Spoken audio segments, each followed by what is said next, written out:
Imran jail में घबराए नहीं, कहते हैं ये माहौल 5 स्टार है। इंतखाबात की बाकायदा तारीख का ऐलान न करने की कोई इंतजामी वजह।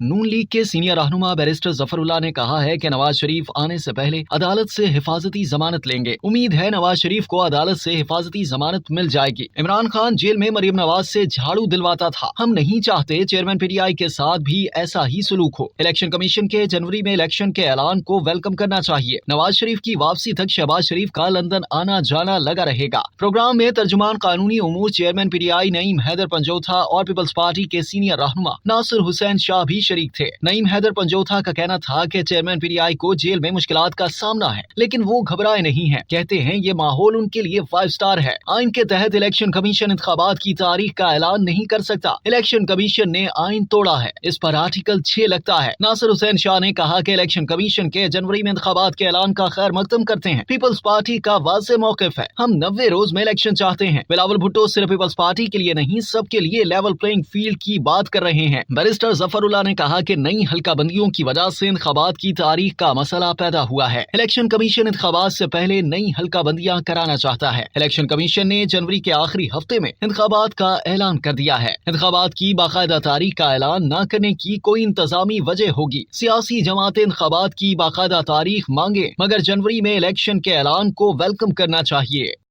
अब तक के लिए इतना ही। मज़ीद जानने के लिए सब्सक्राइब कीजिए डेली जंग यूट्यूब चैनल और लाइक कीजिए डेली जंग फेसबुक पेज।